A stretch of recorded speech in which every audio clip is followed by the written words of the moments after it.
Greetings, brothers and sisters. So I want to get to the cold, hard reality of the Trump indictment. I got a number of videos to show you, all kind of epic in their way. A lot of different, ways of building this this narrative. There's a reveal that there's the FBI agent reveals that Joe Magoo, Joe Biden, there was a document saying that he received $5 million from China, which was in a Senate hearing, which I'll get to because that's important, part of this narrative, and a bunch of other things. And I want to get to those videos, but I want to do this introduction first. So the thing about Trump is, and I have this video, hopefully I'll be able to make it public today, about, Trump just is rubbing me the wrong way with this stuff with Kayleigh McEnany and just the drama that he causes, right? So I'm going to give analysis on both sides of this and, this superficial narratives versus deeper narratives. But if we're going to go into the deeper narrative and not into the spiritual, which is the deepest, but just how this thing plays out, right, with Trump getting indicted. Now, most likely there's two options here. Either he's going to go to jail or he's going to become president again. Like, these seem to be the two major options, right? Either he's going to go to jail because of the indictment or he's not, and then he'll more than likely win the election. The indictment is helping him. Him being arrested is helping him. All these things, right? Building his victim consciousness narrative, which I don't agree with. He's brought a lot of this on himself. And then there's the bigger narrative in the controlling system. So if they arrest Trump and he goes to jail, it's over. He's in his 80s. Everything's over. It closes down the story arc for him, right? And, it satisfies the Trump haters. Like, they're like, all right, he went to jail. Just like if Hillary went to jail, it satisfies the Hillary haters, right? And then they're pacified. They're assuaged, right? This is why they don't resolve things. This is why the Supreme Court finally ruling against Roe v. Wade is a huge thing that almost never happens. Because for the Republicans, the pro-life movement is essential for the Republican Party. And they lost that in the last election cycle. Those people who are, one issue voters, that's the most important thing to them. And their passion comes from that issue. Their passion as voters and Republicans comes from that issue. So them doing that, the Supreme Court undercut the Republican Party in the last election cycle. And so Trump going to jail would undercut the Democratic Party and the news media, because what else are they going to talk about? I've said it over and over again. He's the center of their universe. And so it doesn't bode well for them to put him in jail. It kills the Democratic Party, because whatever passion is in the Democratic Party, it comes from their hatred of Trump and all things Trump. And, they're not going to be able to create that passion for DeSantis or any of these other candidates, or all of it. And so Trump going to jail really hurts the Democrats. And it kind of helps the Republicans. I mean, really helps the Republicans in so many ways. It helps them because the Democrats are now, denuded in a sense, and Trump is gone, and he's been a cancer for them. And so the country swings back to the right. The passion is gone on the left. And so it's a worst case scenario for them. If they don't put him in jail, then it's like, well, stop, witch hunting this guy, because it looks more and more like a witch hunt to people. You have divorces where there's a woman and she has a bad husband, right? And, everyone's like sympathetic to her. He's a cheater, abuser, whatever it is. And they have a divorce and things happen and things settle down and she's still bitching about him. And then after a while, her friends are just tired of hearing it. They're tired of hearing to, move on with your life, right? There's a shelf life to how much long you can be a victim about something. And Trump's 2 impeachments, his 2 arrests now, and I'll get into all the other people that have been arrested. Rachel Maddow has a list of these things, which is, kind of important, and a failure of her and MSNBC as so-called journalists and news people. And I'll get into that. That's a great video for like a year ago. And so at some point, you're either going to put him in jail or you're not. Like, people are going to get tired of all these bait and switches, all the Democrats. I mean, they're just, they're going to be like a huge switch from hating Trump to like the government's completely incompetent. Why can't you guys put this guy in jail? The media, you're powerless. Like you're powerless. If you're saying this guy's a criminal and you have all these things he's done that's criminally oriented, there's no reason they can't put him in the jail, right? I mean, the first thing you have to understand is that there's no justice. Whether he goes to jail or not has nothing to do with justice and the system working and the system, carrying out its duty and the justice system carrying out its duty and, individual jurors or the due process. It has nothing to do with that. It's a decision that's already been made. It's a script that's already been written. They're either going to put him in jail or they're not. And what everyone needs to focus is how does this thing play out? Like what happens as a result? Is Trump in jail or is Trump president again? Because whatever way it plays out, it is the controller's will, right? This is not dictated by the people's desires, the electorate, the Trumpers, the Trump haters. It's not dictated by the masses at all. Sometimes they do a read and react, right? They do they try something, the controllers, they see how people react, and then they complete the storyline from there. And I don't believe this is the case here. I believe the outcome's already determined, and it was a dud of an event. I saw the Hammer guy, and he was on one of the other shows talking about it, and he said, this should be a monumental event, and it's just not. Like, people forget about it. Because the other guy was saying, you'll remember where you were the day that Trump got arrested. And he said, well, I don't think anybody will. I don't think anybody will care. And people aren't caring, right? On both sides, there was no real protests. We're used to this drama around Trump and Trump hatred and Trump causing drama and them reacting to Trump. It's just a part of the deal, right? I did a video a long time ago on Trump where somebody sent me a video. I was calling Trump, like Trump was a billionaire white rapper, and he gets in all these rapper beefs, with like Rosie O'Donnell and a list of other people. Lately, it was Kayleigh McEnany. He's always, he can't let anything slide, a slight to his greatness.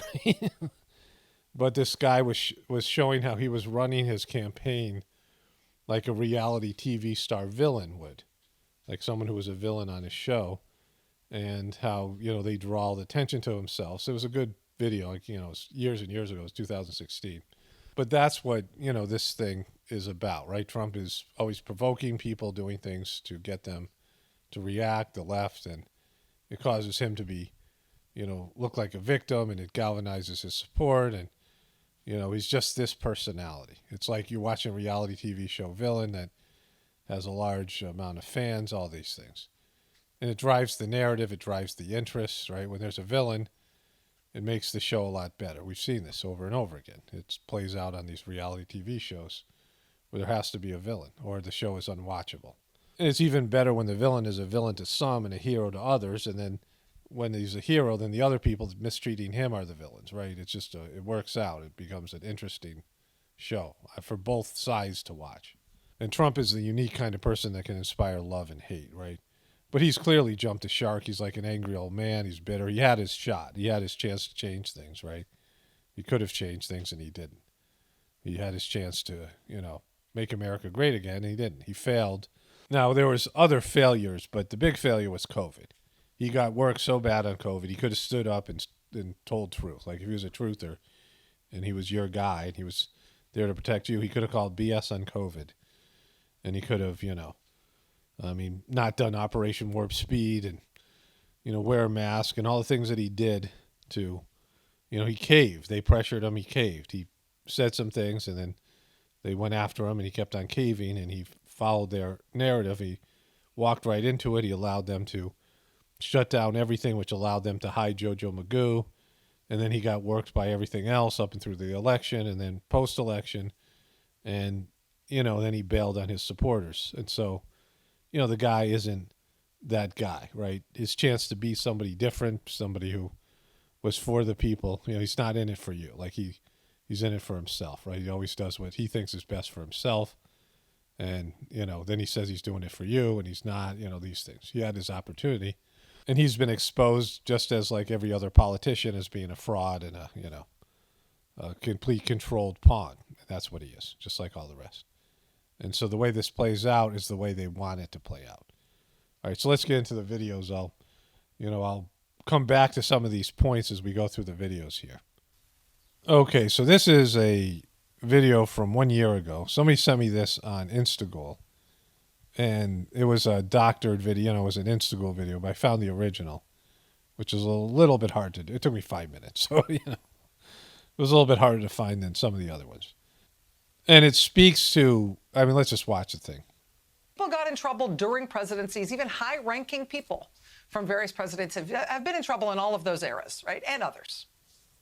But in what universe is it possible that an American president has his campaign chairman arrested, that's Paul Manafort, and Kaboom. his deputy campaign chairman arrested, that's Rick Gates, and his campaign manager arrested, Steve Bannon, and his national security advisor arrested, that's Mike Flynn, and his personal lawyer arrested, that's Michael Cohen, and his longtime political advisor arrested, that's Roger Stone, and his campaign foreign policy advisor arrested, that's George Papadopoulos, and his inaugural chairman arrested, that's Tom Barrack, just arrested today, his inaugural vice chairman arrested, Elliot Brody, his private company indicted, the Trump Organization. The chief financial officer of his private company arrested, Alan Weisselberg.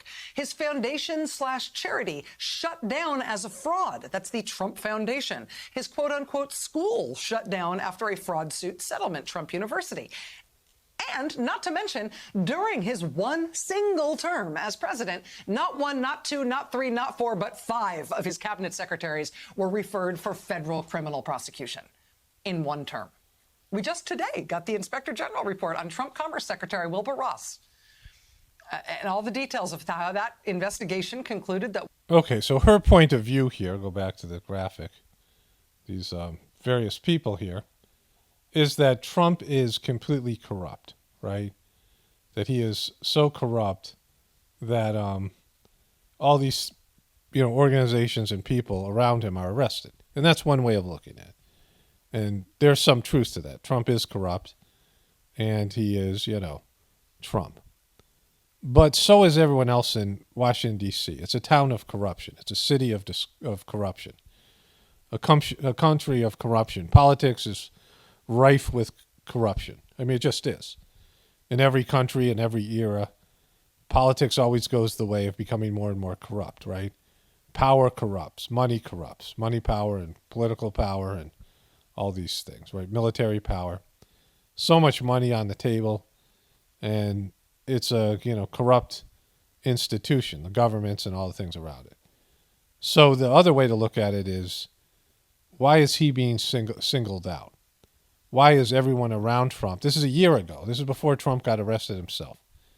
Why is everyone around Trump getting arrested? Again, this is remedial level of analysis, on her part and my part here, that these are the two options, right? This is just like people who believe in the binary left-right system. These are people who believe in Democrats or Republicans.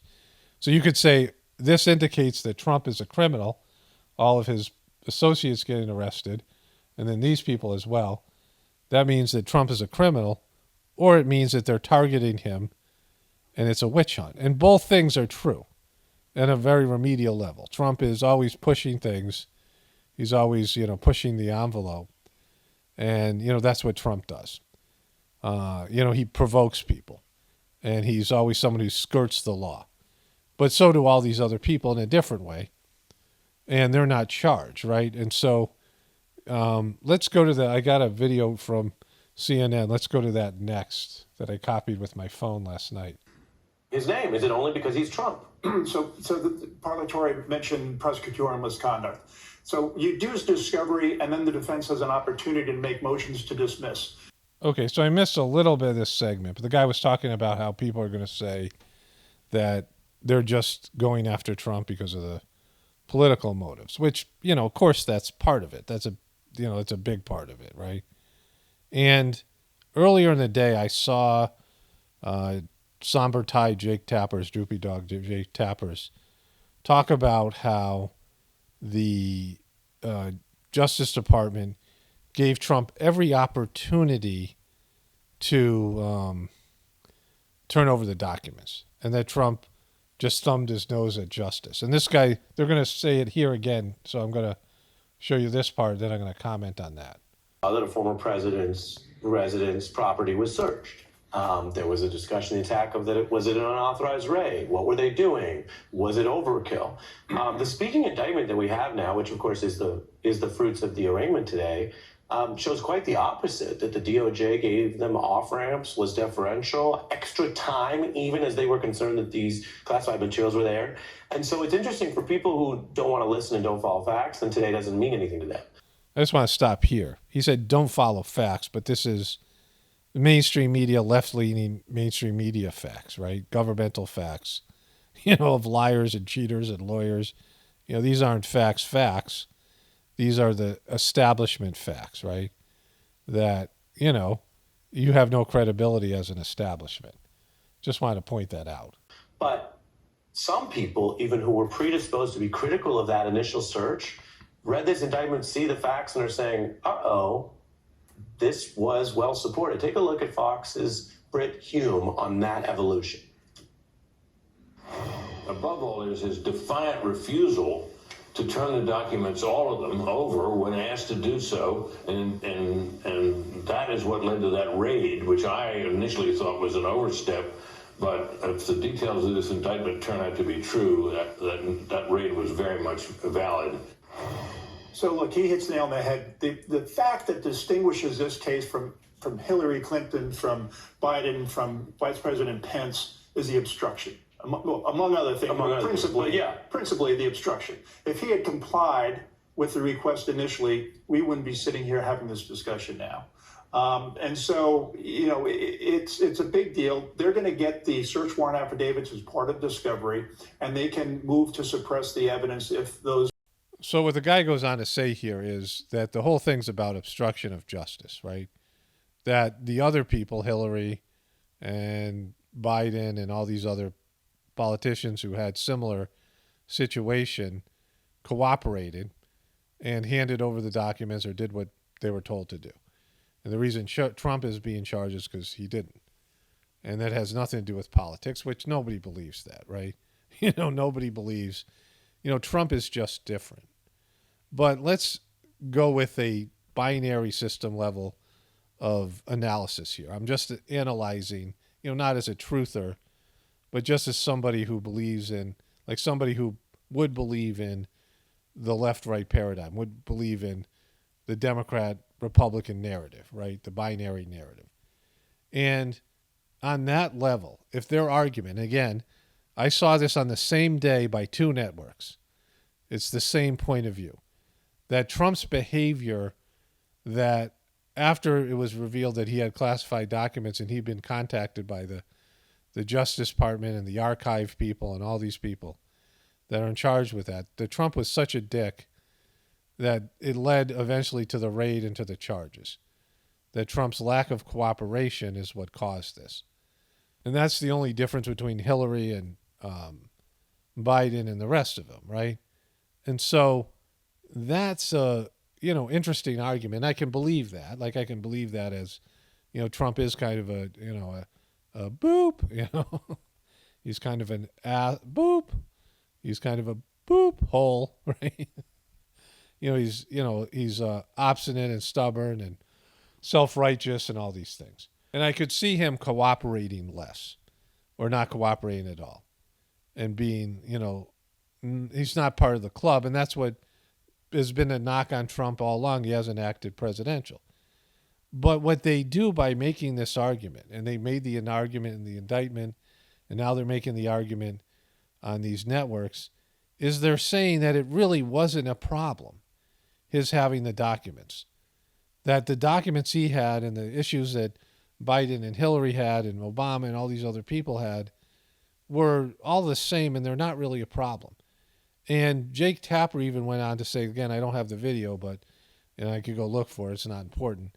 He said if he had turned over the documents and they gave him chance after chance, there would never have been criminal prosecution. So having the documents isn't the problem. There was no real threat to national security. They weren't concerned about any of that. It wasn't concerned that he had documents in the bathrooms or strewn about the place, and that other people might have read the documents, because that could have happened. But that could have happened with all the other politicians that did this. And so any charges about the documents themselves, again, I don't know the legal aspect of this, but in terms of a plot flaw, you got to erase those as being a problem, because they've admitted now that the documents themselves and Trump having them weren't a problem. So it isn't really a crime, right? Like what they were saying was these guys who took the documents had committed a crime, but then when the government goes to them, and part of it is about how the government looks like, how the public perceives the government, and they just want to get the documents back and secure the documents, so it's not really considered a crime. They only prosecute selectively, right? If this had been an ordinary person and did this, they would have prosecuted. I just watched this movie called Reality, which is about a girl named Reality Winter, which I never heard the story. My wife did. I talked to her about it afterwards. It was an interesting movie because the FBI goes to investigate this girl. And the transcript of their investigation from the beginning, when they meet her at the door of her car and go into her house, is the whole script of the movie. They bleep out some of it that's considered classified, but you can find the information online. And they're investigating her because she's fluent in like 3 languages, like Pashtun and the languages that would be important for if you were communicating in Iran and some of these other countries, Afghanistan to some extent. And she did a tour of duty. She was decorated. She had certain levels of clearance. She was working at a private company. And spoiler alert, if you don't know, whatever. Like I didn't know, but most people would. She took a document that she came across her desk that she searched for, that showed that the Russians hacked the 2016 election, which is, of course, we all know about that. At least it, gave evidence. And she leaked it to an online paper, and she spent 5 years in jail. She got the maximum punishment. There's times in the thing where I'm like, why are you not asking for a lawyer? Throughout the whole process. But it was interesting because they read from the actual transcripts. They taped the whole interaction. And even at times they actually play some of the actual tape, just so you remember that this is, an actual recording. But it was similar, to the Trump thing, where this woman took something that everybody knew about, and she got the longest sentence a civilian has ever gotten for leaking classified information. She cooperated, she confessed, and again, no real damage was done to the country. And so that also shows you the FBI, which Trump has said has been against him, punished her severely for something that hurt Trump, right? It's 2018 or something. Again, I missed the whole story. But it was very similar, right? So, in terms of the levels of politicians here, again, just looking at the surface story, Trump is being treated different than the rest of the politicians because it's not really a crime. Like, it's not murder. It's not some of the things that they choose. This is like them choosing not to go after Hunter Biden. This is them choosing not to allow the Hunter Biden story to be leaked, right? These are choices that are shaping the narratives that lead to presidential elections and things like this. And if Trump is elected, then that's, these narratives will switch because they'll change the narratives that they're allowing to be, like Trump won't go to jail and maybe Biden gets scrutinized. Who knows how this will go? And we'll see it play out. We'll see who they want as president by the way these events play out. And it's completely controlled. It has nothing to do with you or the rest of the people.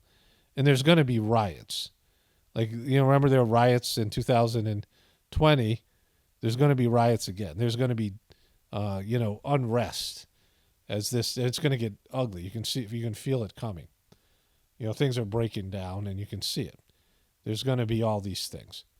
But in terms of these guys admitting that what Trump did really wasn't a problem, it's that he didn't cooperate afterwards. He didn't submit to the government. He didn't bow before them. He didn't follow the rules and play the game the way that the other politicians played. And they're using that as an argument to say, well, it's totally justified what they did. But is it, right? Because it's totally selective. And nobody believes, I don't think anybody believes that this isn't politically motivated in one way or another. And we'll see how it plays out. So let's go back to this Rachel Maddow thing here. Oh, yeah, and I use this picture because Britt Hume, whom has always been a ghoul, but like he's just, I haven't seen him in years. And Fox News, right, the whole thing. Turning on Trump, I mean, he's like the ghoul of the century here. Federal criminal prosecution in one term. We just today got the Inspector General report on Trump Commerce Secretary Wilbur Ross. And all the details of how that investigation concluded that Wilbur Ross lied to Congress on multiple occasions to cover up what the Trump administration was trying to do to mess with the census. And that report, again, which we just got in detail today, gives us all the details we didn't have before on this fifth Trump cabinet secretary. She always looks like she's just about to burst into tears. Are you sad, Rachel? Rachel, you sad? Rachel, don't be sad, Rachel. Who was referred to the U.S. Justice Department for potential criminal prosecution. In all 5 of those cases, all 5 Trump cabinet secretaries, it was the Trump Justice Department that refused to bring criminal charges despite those criminal referrals. But widen the lens a little bit. Meanwhile, the lawyers who brought the lawsuits that the former president wanted after the election to try to get the courts to somehow overthrow the election results and somehow keep him in office, those lawyers who were acting on his behalf are all facing court sanctions and potential disbarment in at least 4 different jurisdictions. His other personal lawyer, not the one who already went to prison, the other one has just had his law license suspended in both New York and in Washington, D.C. for his role in making those same false claims before the court. Oh, and he himself was impeached twice, that's a record, and he's personally facing a criminal investigation under Georgia state law for interfering with elections officials in that state. We're also awaiting a potential second round of indictments. Okay, so she goes on, and her point of view is that Trump is a real criminal because the justice system is not selective. But we already just saw from that other report that it is selective because there were crimes committed by Biden and Obama and Hillary Clinton that were all famous, things that were against the law, and the Justice Department chose not to go after them. And Trump himself, who said, lock her up, lock her up, lock her up, after the election said, his audience members were shouting, lock her up. And Trump said, no. That played well before the election, but we don't care about that now.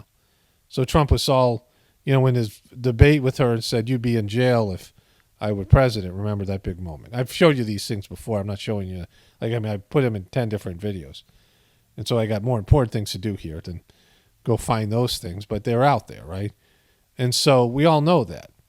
It's selective because some of these things are covered by the media and some of them aren't. Some of them are suppressed, like Hunter Biden's story, and some of them aren't. We'll get into that in a moment, right? Some of these things, are very similar or identical, and some people end up getting prosecuted and others don't. And so when that's the case, it's political. It is a narrative that's being run for whatever reason, because Trump is going to win this thing if he doesn't go to jail. Trump wins this battle if he doesn't go to jail. 100%, right? Like he's already getting more support and everyone's getting Trump fatigue on the other side. And so, if Trump ends up being president, then he won this. And if he doesn't go to jail, he wins this. And so both things are probably, if he doesn't go to jail, like I said before, he's probably going to become president. And so what Rachel Maddow isn't willing to admit that this is like being a political prisoner. Again, this is remedial level of analysis. Because Trump is a jerk, and he is obstinate, and he is, victim all the time, and he is, he's all those things. He provokes things all the time, and he's a jerk to people. Like going after Kayleigh McEnany, who supported him. I was talking to my wife about it, so she knows even more about her, and she was like, "Yeah, I mean, Trumpers are even like, what are you doing here? You got to let some things go." And in that case, she wasn't even insulting him, and he went off on her. And I covered this extensively in the video that isn't up yet, and it'll probably be up, today or tomorrow. And so there's all that, but I'm just, Trump does suck. Like, Trump is a cancer. He creates drama everywhere. Everywhere he goes, he creates drama. Like, all these people around him, all the beefs he's had, all the, people that were loyal to him that have had a falling out, all the people have turned on him. I covered that in that video extensively. And he does suck, right? But in that, the Justice Department, the way they're handling this in the media, is one-sided. They're not handling, I always say this. If you're against a behavior, then you're against it when the people you love do it or when you yourself do it. Don't complain about a behavior that your enemies do, that your side or you yourself or the people you love do, right? Oh, it's okay if they do it, but when it's, you're either against the behavior or you're not. And this is the case here. Are you against all this criminal activity? Then you should be covering Hunter Biden because, clearly there's corruption with him and Joe Biden. And, you should be covering this stuff with, like, say, Trump's son-in-law, Jared Kushner, and his daughter, because they made off with a lot of money during Trump administration. So why are those things not coming up? Like, she's like respected, Jared Kushner. They're getting away with it, and they've turned on Trump. They're not in Trump's corner. But, Jared Kushner and Ivanka are walking away skate-free. So, this is what's happening here. All right, let's go to the next thing. Actually, let's just watch the end of it because this is her. Look at, she looks like she's smiling, but she looks like she's about to cry. She's smiling, but she still looks like she's about to cry. You're going to end up in the Crowbar Hotel. Just hope that it happens soon enough for him to pardon you. I mean, like, the record is... So, that's their thing. Former President Trump delivers speech after pleading not guilty in federal court, and he unleashes on Biden in the following speech. Well, thank you very much. Thank you. It's a great honor to have you here. And today we witness the most evil and heinous abuse of power in the history of our country. Oh, slavery. I mean, dropping nuclear bombs on people. Everything's about him, right? It's not, there's been so many abuses. America is an evil empire. And there's evil things, dropping an atomic bomb on Hiroshima and some of the other, just building, there's so many evil things. What about Tuskegee and slavery and things like that, right? What about Native Americans, the treaties that were broken, and, killing like over 100 million Native Americans and wiping out whole tribes of people that don't exist anymore. And, all the things, biological warfare that was done. And, so many bad things America has done. But this is the worst thing, ever done. This is the worst in terms of the justice system, in terms of all of it, right?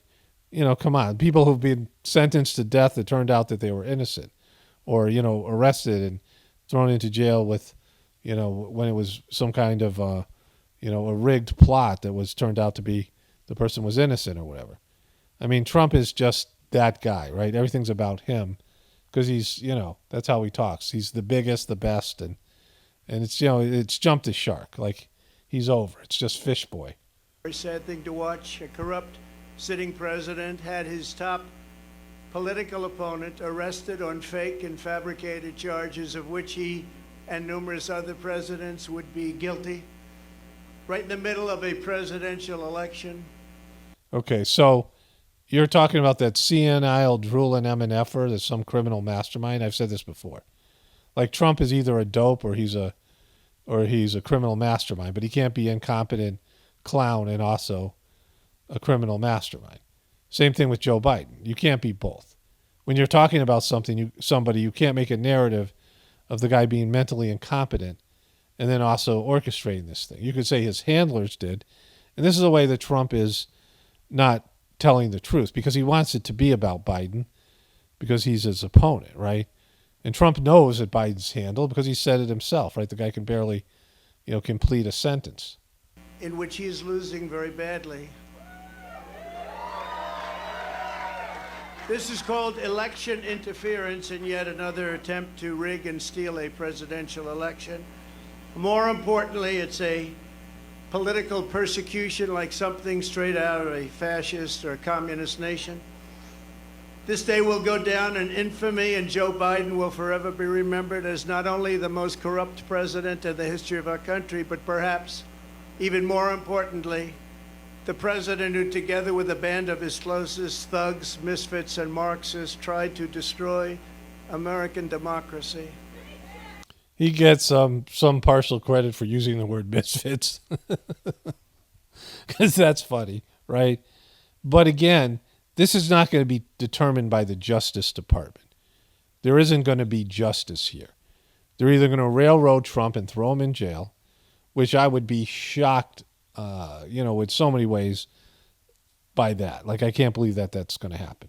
But if it does, it does. And that'd be interesting in itself, which I said before. But, the other option is he beats these charges, all of them, state charges.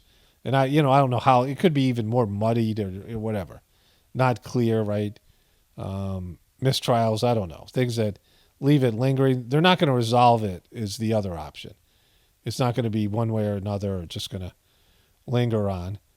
And, does he become president and this thing hasn't been resolved? Like it's still in the courts or there's other charges? I mean, who knows how this plays out, right? But it's going to be like this for the rest of Trump's time as a political person. There's going to be multiple court cases. There's going to be all these things, right? Can he pardon himself? That'll be a big thing. Like this is going to be, but we'll see if Trump beats these charges and is able to run for president and then, wins, because that would be the likely outcome. We'll see how it plays out. How does this play out? Like, how does this thing end? And that's all that matters, right? This part doesn't matter. And again, it's scripted. It isn't because a jury decides or whoever, is in charge of a grand jury decides. It's none of those things, right? The outcome is already predetermined. But they will fail and we will win bigger and better than ever before. Yeah, we'll win. Yeah, we're going to do it. Well, how do we win? Charging a former president of the United States under the Espionage Act of 1917 wasn't meant for this. And again, going back to what these clowns were saying, that it isn't espionage if it was Trump being a dick and not turning over the documents is the real problem, right? Well, that's not espionage. You can't call that espionage because they're not mad at Trump for doing that, right? An act for a crime so heinous that only the death penalty would do, and threatening me with 400 years in prison for possessing my own presidential papers, which just about every other president has done, is one of the most outrageous and vicious legal theories ever put forward in an American court of law. The Espionage Act has been used to go after traitors and spies. It has nothing to do with a former president legally keeping his own documents. Okay, again, he's arguing to these people who are already believers in him. They already believe he's a victim. The Trump supporters. It's not going to win anybody else over, right? Everyone's kind of made up their own mind. So it's just this playing out, right? How does this play out? How does it end? I'm tired of listening to the guy. Like, he just isn't the same Trump as before. He's angrier and he's, more of a loser. And no matter what happens, he's powerless, right? Like, his chance to stand up to power has already happened. And whatever happens afterwards, whether he's elected again or not, it's just going to be downhill for Trump, right? This is going to be constant. There's no bringing peace in or him being able to work with the Democrats or, any of these other things, right? Trump is done as a political, doing things on a political level. Even if he wins, he loses. And, America loses because they'll push through all this other agenda and there'll be more breakdown in our, civil discourse and there'll be all these other things. So more hypocrisy from Rachel Maddow. The reaction from Trump supporters today. Now, in Sherlock Holmes territory, you call this the dog that didn't bark. Before Trump was smiling but looking like she's going to cry.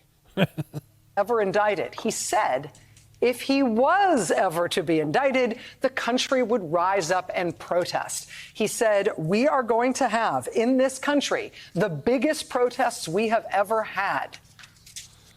January of 2022.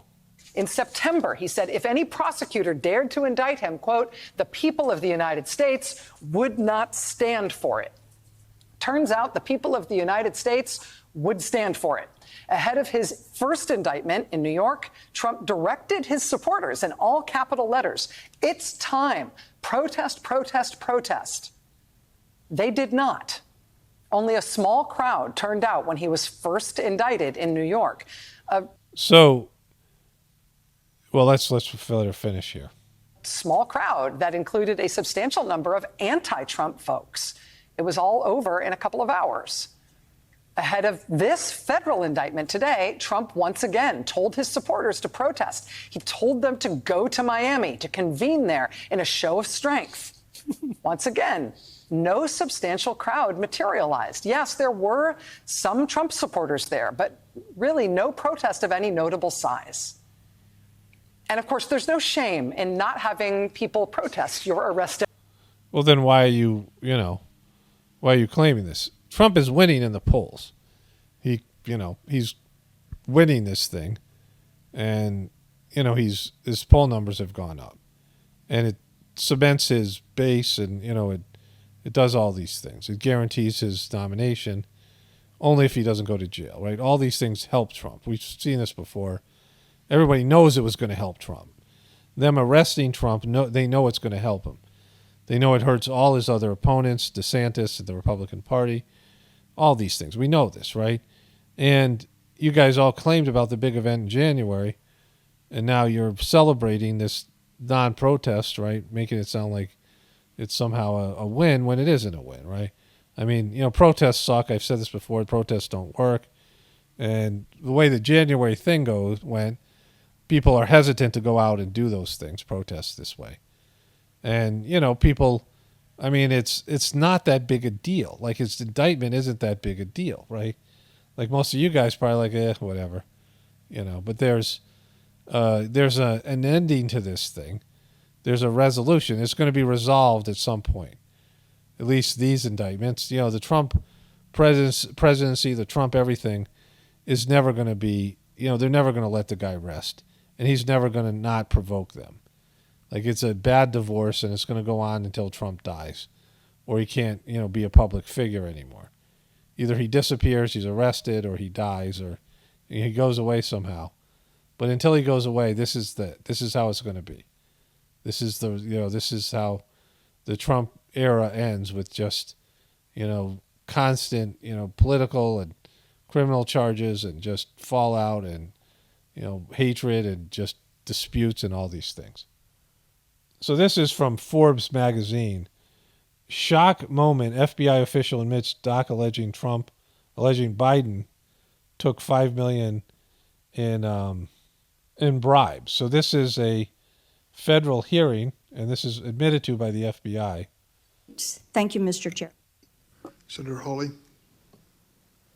Thank you, Mr. Chairman. Mr. Abadi, let me just stay with you. You just started to answer Senator Blackburn's question that not releasing the 1023 or talking about it as a matter of life and death. Question of life and death, you said. Explain. It is potentially a question of life and death for whom? With regard to the source of the information. So now we've confirmed that the document exists. That's progress, because the FBI director initially denied that it exists. Why did he do that? We have already and previously acknowledged the existence of the documents. Yeah. So there's a document that shows that Biden took $5 million, or alleged that Biden took $5 million in bribes. Of course, we know about this from Tony Bobulinski. And, he's saying that the guy who wrote the document, life is in jeopardy, so that Biden would kill him, or the people supporting Biden. So this is the FBI saying this, right? At a time when they're, again, just going with the superficial story. Like, none of this might ever happen, but this is what people are seeing. This is the official story. And so I'm just, we're talking about this coming out now as Trump is being arrested for something that's far less significant. a $5 million bribe from a foreign country is a lot more significant than Trump and all these presidents having some classified material when they leave office. Because, that wasn't even significant enough for them to charge the other people. And it's only Trump's obstruction of justice that's led to them doing this, right? Which, will play out, like I said, one way or another. But this is a much more substantial crime. After you first denied it, now when a member of this committee read it, right, the FBI director, let's just get the record straight. The FBI director initially said it doesn't exist. Then Senator Grassley said, I've read it. Then he said, oh, okay, well, gotcha. I guess it does exist. Now you're going back and forth with members of this committee, what's in it. Why don't you just release it? Is it classified? The document is not classified. Okay. Will you commit to releasing it? Senator, we'll take that back and we will work with you in this committee. How about just a yes or no? Will you commit to releasing this unclassified document that alleges that the President of the United States,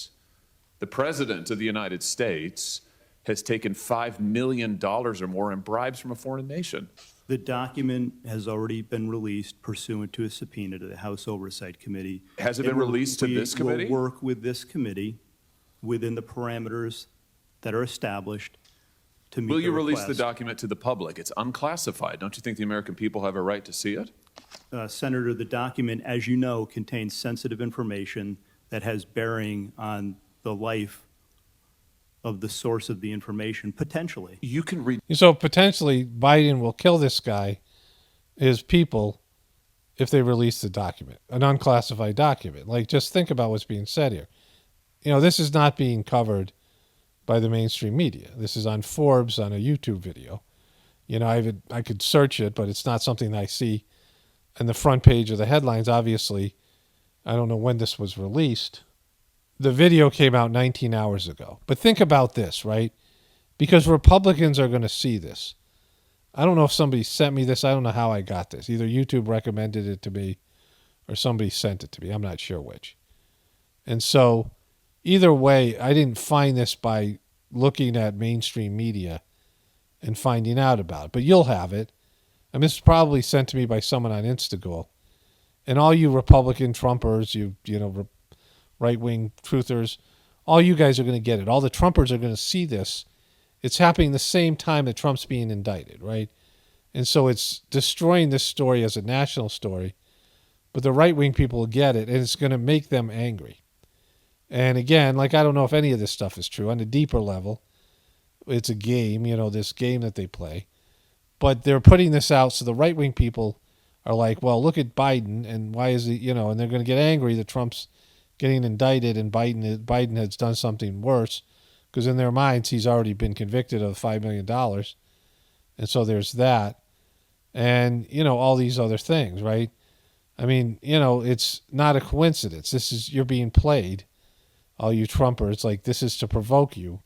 They want to provoke rage. I mean, they want to make more and more of a complete breakdown in the left and the right, and the Republicans versus the Democrats. And this is going to do it. This is going to seal the deal on however this thing plays out, right? There's going to be so much rage between the two groups. And whoever wins, will be pacified. Whoever loses will, carry this rage into their, whatever next event that happens is going to provoke more conflict between the two sides. Redact the source's name. We do this all the time. In some instances, Senator, and I know you know this, that is not sufficient to protect people. And that's what we strive and work to do each and every day. And then the name's going to come out, right? Like he's saying, let's block it out.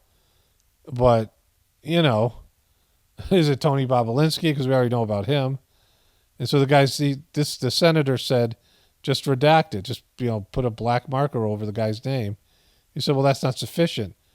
Well, yeah, but if you put a black marker over the guy's name, a black mark over his name, that's all you can do and release it. And if it comes out some other way, it comes out some other way. Hope you would take that seriously, too. Oh, I take it very seriously. But I also take seriously the fact that your institution has repeatedly abused its authority, has repeatedly targeted political opponents. Your institution is the one that went to the door of pro-life protesters with SWAT teams to try and intimidate people because of their speech. Your institution is the one that treated parents as domestic terrorists because of their speech. Your institution is the one that, according to the... Okay, so this goes on from here, right? And it's, they're saying the FBI is against Republicans, but we saw this thing with Reality Winner, who was a Democrat who, maybe had hippie parents for a weird name. I don't know how her name came about. I guess she came from Texas and her dad wanted her name to be Real Winner. She's some sort of an athlete, competitor or something or another. But they gave her the highest level, the longest sentence of a civilian, and she was a Democrat and, was against Trump. And that was, the FBI did the, investigation and all these things, right? It's all, and it was in a, it's all, it's all right there, right? It's just, people believe the FBI is more against Trump, but is that even the case? And, if Trump ends up beating these charges and becomes president again, well, that they could have put him in jail anytime they wanted. They could have waxed him. Then if Trump becomes president again, it's because they want him to be president. And, whatever reason it means it isn't good for you. It means it's going to take more of, what you consider America away from you. Okay, so this is Tucker Carlson's latest edition on Twitter. And I know about it because MSNBC or Huffington Post, one of the two of them, mentioned it on their paper today, on their online, whatever. And, front page headline. And why they would do that, I don't know, right? I haven't watched it yet. But there's significant information right here. It's got 58 million views, and it's going to go up. So 58 million views. CNN is lucky to get 1 million views on all three of their primetime shows, right? MSNBC a little bit better, but still 1 million views per primetime show, never mind their normal news. And in one short video, Tucker Carlson's already got 60 million views. It's going to be more. It's got 474,000 hearts, likes. It's got 154,000 retweets and 30,000 comments. And that shows you the difference between, and again, I'm not a Tucker Carlson person. Even for Fox News, it's getting killed now. They've lost to they've lost to MSNBC on some of their primetime nights since Tucker Carlson's left. And so it shows you what happens when you embrace a little bit of truth, a little bit of truther stuff. Because Tucker Carlson isn't a true truther. I don't have a problem with him. He is what he is, right? Possibly a CIA shill. He's not as bad as Alex Jones. But just covering a little bit of truther stuff. Of course, it's right-wing truth and, all the rest of it. But, it shows you the kind of interest that's out there. And that's why they're scared and trying to suppress truth channels because, this is the power and the interest that's out there. It's far better than what's available on mainstream media. In terms of everything, right? Arrested Donald Trump this afternoon. They had him arraigned and fingerprinted in a Miami courthouse. Hey, it's Tucker Carlson. The Biden administration arrested Donald Trump this afternoon. Again, just already that sucks. It's not Biden administration. Come on. This is beyond them, right? This is coming from above Biden. Had him arraigned and fingerprinted in a Miami courthouse like the accused felon he now technically is. These were the first steps in a process that is designed to put Donald Trump behind bars for the rest of his life. Yeah, we don't know if that's true. Tucker Carlson said that he wished Trump would go away. There's these tweets that were released. He says he hated the guy. And, he's lying right now. Tucker Carlson is just out and out lying. This is so subpar. It's so remedial. This isn't truther at all. Cable news carried every moment of it live. It's unprecedented, they told us, with what looked like shock. But they weren't shocked. They knew this was coming. Everyone who's paid attention knew it was. What just happened was always going to happen. It's been inevitable since February 16th, 2016. That's the day Donald Trump made a blood enemy of the largest and most powerful organization in human history, which would be the federal government. So it isn't Joe Biden, right? And it isn't the government. It's beyond that. He's not admitting that there's people who control the narratives beyond the government. ultra rich people, all this stuff. You know, it's very remedial. I mean, it's, you know, this, you can't even say he's hinting at a truth or narrative here. Despite what you may remember, it wasn't anything that Trump had said about immigration or trade with China or rapists from Mexico. Those are the stories that dominated the headlines that year. Trump's a racist, they screamed. Stop him. But inside Washington, that was just noise. None of it really rated. Identity politics doesn't mean much to permanent Washington.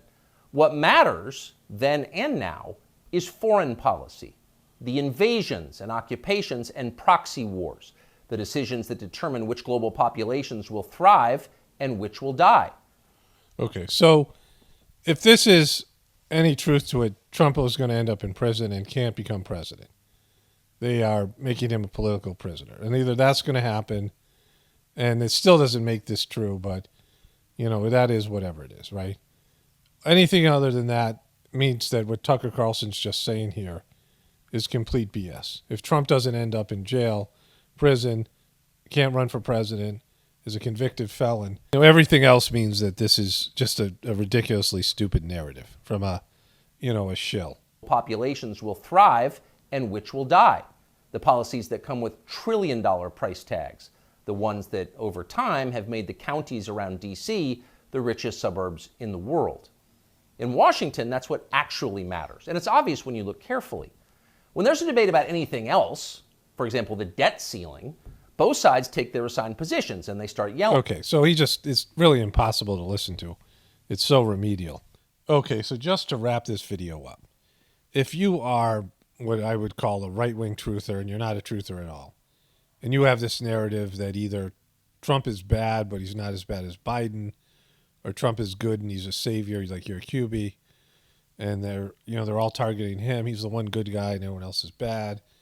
Any of these types of narratives, that the Democrats are so much worse than the Republicans, and the Republicans, you know, whatever, are trying to save the country, at least they're not going to destroy it as quickly. Whatever your narrative is that somehow the political process matters and who wins presidency matters. If you're that person, and it's okay to be that person, like, you know, everyone's got to go through their journey, you got to realize there's deeper levels of truth that you're not even scratching the surface. And any person who is a truth pursuer is pursuing the truth, and ultimately it's going to lead to God and spiritual truth. You have to know what you think you know now is limited, and that more and more information is going to be revealed to you as you get closer to God, closer to the truth. And that it is it's a process of understanding reality, the fabric of reality. And there's no, oh, I know now. Oh, I know it, I see it. Like I get all these comments, people like, I know. You know, and it's just, you don't know, right? You don't know anything. You're just, you're not even in kindergarten yet in terms of the, journey along the pursuit of truth.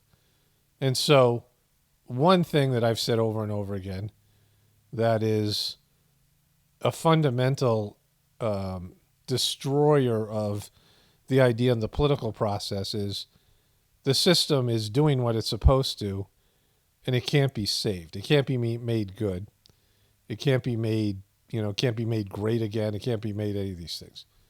It's not a good system, and it hurts the environment and other people, the economic system, the military-industrial complex, every aspect of our system. It's great materially for our comforts and pleasures, and we're all 100% dependent on it, but it doesn't align with the divine will. And I think anybody can see that our system isn't aligned with divine principles. And even if it was, all systems die, all systems collapse. And this one will collapse even quicker because it doesn't align with the divine principles. It doesn't align with God's will, and it can't be made to do so. And so America can't be saved, so it's stupid to vote, because it doesn't make a difference. You can vote because one guy might prolong your lifestyle longer, right? That's, whatever. I mean, you could vote anyway. It's your choice, but that's a reason to vote, a legitimate reason to vote, because you think one guy's going to make your lifestyle be a little bit better for whatever time we have left, or some other little, thing here or there. But in terms of saving the system or being, true and honest and great and wonderful and utopia. None of that's on the table. It's never been on the table for America or any other. I mean, it's just isn't. It's not how the world works, especially now during the Kali Yuga. And so admitting that to yourself, that there's people who see more and that you're just at the infancy level of waking up, like you haven't even really woken up. If you came in as a Republican and you're still a Trump supporter, Trump saying Republicans in name only. Trump gave money to Hillary Clinton and Bill Clinton. Trump was a Democrat in many different, in many parts of his life, and he, bribed Democratic officials. He donated to them. He coddled their favor. He hung out with them. He wasn't a very strict Republican. He cheated on his wives. He's was laid with a porn star. he begot a porn star. All this stuff, right? I mean, that's Trump, and he's not that guy. He's not a savior. He's not a Republican. And him saying Republicans in name only to people who don't support him, and he gives them like the kiss of death by targeting them. But he's not a real Republican, and Republicans aren't good. And so once you throw that out of your consciousness, then you have to look at other narratives and understand different avenues of this thing.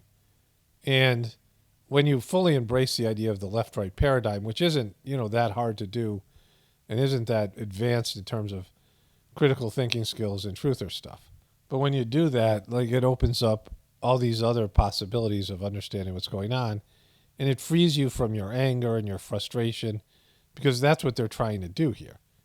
They're trying to make you angry. They're trying, whether you're on the left or the right, they're trying to make you feel like it's rigged and unfair on one side or the other, and that you have to prevent the one side from gaining power, because if they do gain power, they're going to destroy America and maybe the world.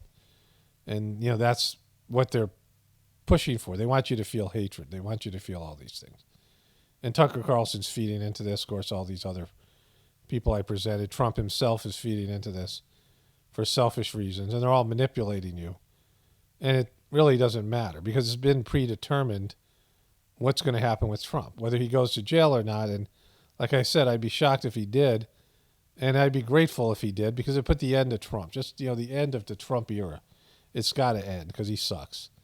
And he was my favorite president up until the end of his presidency. Like, he was the most entertaining, like, in terms of character in the show. Like, if there's a show called Politics that I've been watching loosely when I was young, a little bit more lately, my whole life, there's all these presidents.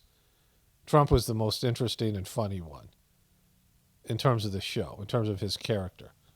But now he isn't. Now he's just played out. Now what used to be funny is just sad and pathetic. And the people who follow him are just desperate hopium addicts who just can't, find another narrative to cling on to, right? And it's, it is what it is. But like I said, it only matters whether he's convicted or not, and whether he goes to jail or not, and if that's the end of the story. Like, whatever, they remove Trump from the narratives. Like, he's no longer a part of the discussion. He disappears, and it's life without Trump. He dies, something like that. And once that happens, then we'll see. But right now, it's just another contrived part of the story. And that other video's coming out, the one where I hammer Trump for just sucking or whatever. It's just a point where you realize he's he's a cancer. He, like, everything that he touches turns to crap. Everything that he's around, every person, everything that happens. I mean, even this thing with the Rachel Maddow. Look at all these people who are close to Trump, and now they're, in jail, or their careers have been wrecked. He's ruined people's lives who were once his friends. Rudy Giuliani and him have been friends forever. And, like, Rudy Giuliani has been wrecked by Trump. And, not that Rudy Giuliani didn't suck before, because he's horrible. And I'm glad he got wrecked, but, Trump wrecked him. And they're at odds. Like, Trump stiffed him, didn't pay him, all these things, right? So Trump is just a cancer, and, he's a cancer in your life. And he's just, he's just a negative entity. And once he's gone, the world will be a better place. Only spirituality will save this world. It's Paul Ravano, definitely reporting from the Apocalypse. and the Ascension. Everyone have a blessed day and be grateful.